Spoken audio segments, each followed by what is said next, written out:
Kenapa orang bisa percaya sama teori konspirasi? COVID-19 pasti ulah elit global. Vaksin COVID-19 itu usaha untuk menanamkan chip buat tubuh kita.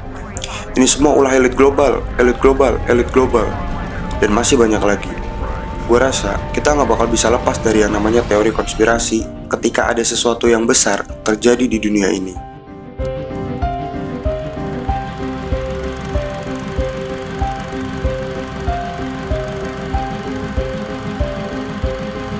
Apa sih teori konspirasi itu?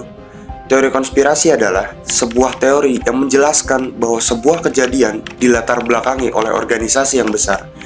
Meskipun ketika ada beberapa penjelasan lain yang lebih memungkinkan untuk menjadi kebenaran.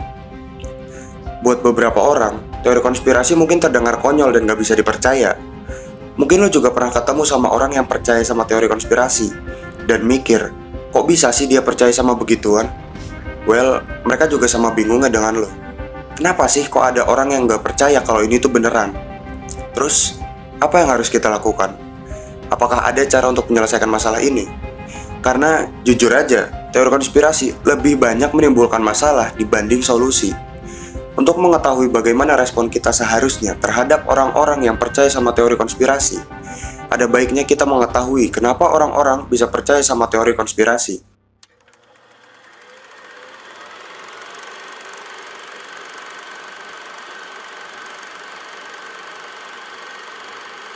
Menurut Karen Douglas dan rekan-rekannya dalam jurnal mereka yang berjudul The Psychology of Conspiracy Theories, ada 3 kategori alasan kenapa orang itu bisa percaya sama teori konspirasi. Yang pertama adalah keinginan akan kejelasan dan kepastian. Ketika sebuah peristiwa terjadi, sudah sewajarnya kita sebagai manusia menginginkan penjelasan. Dari hal sesederhana kayak kenapa bisa mati lampu ketika lu pengen ngerjain tugas, sampai hal sebesar pandemi yang sedang kita alami saat ini. Kita nggak hanya menginginkan penjelasan, tapi kita juga mencari penjelasan tersebut. Dan buat beberapa orang, teori konspirasi memberikan jawaban akan situasi yang mereka alami. Kebingungan dan ketidakjelasan adalah kondisi yang nggak menyenangkan. Dan teori konspirasi memberikan kenyamanan buat orang-orang yang mencari jawaban tersebut. Ditambah lagi, orang-orang yang mencari jawaban melalui teori konspirasi ini memiliki keinginan untuk tetap percaya pada teori konspirasi yang mereka dapatkan itu, digabung dengan kenyamanan psikologis yang diberikan oleh teori konspirasi itu.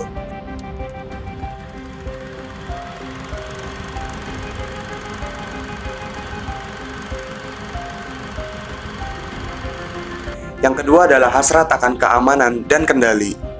Setiap orang pengen merasa bahwa hidup mereka itu teratur, bahwa mereka memegang kendali penuh akan hidup mereka.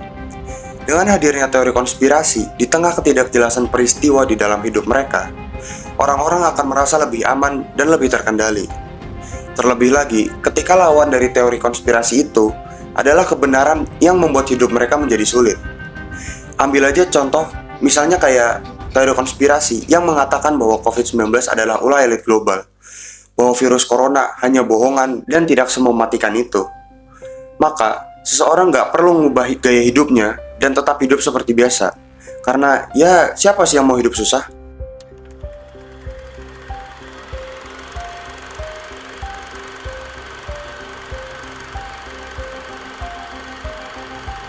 Sederhananya, mereka itu nggak mau image mereka itu jatuh. Orang-orang yang percaya sama teori konspirasi, mereka ngerasa bahwa mereka itu punya pengetahuan yang khusus dan gak semua orang itu tahu. Hal ini justru menimbulkan dampak positif bagi citra diri mereka. Menurut peneliti Van Proyen pada tahun 2016, orang-orang yang percaya akan teori konspirasi seringnya adalah orang-orang yang memiliki kepercayaan diri yang tidak stabil dan orang-orang yang merasa they belong to nowhere.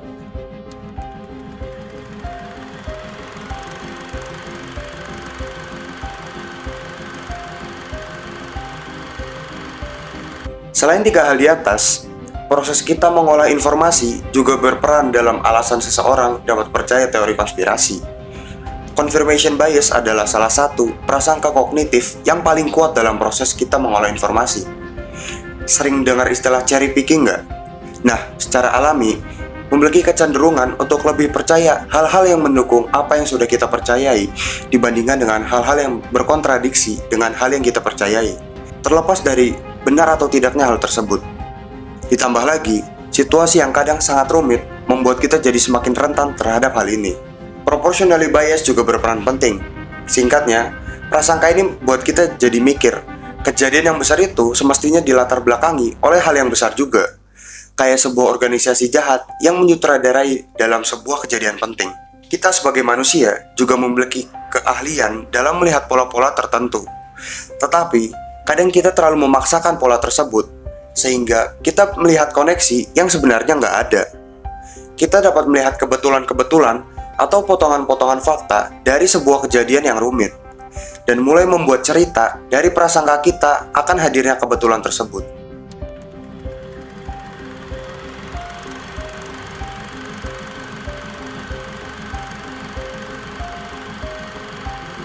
Sayangnya, nggak ada cara jitu untuk ngatasin hal ini. Teori konspirasi itu didorong sama orang-orang yang nyebarin, bukan sama fakta-fakta itu sendiri.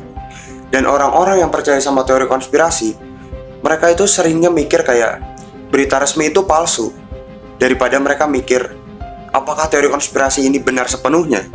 Hal yang bisa lo lakuin adalah untuk nggak lelah mengingatkan dan meyakinkan orang-orang yang percaya sama teori konspirasi bahwa ada hal-hal yang udah jelas mematahkan teori mereka. Apalagi dengan mempercayai teori konspirasi itu dapat mengancam keselamatan orang lain.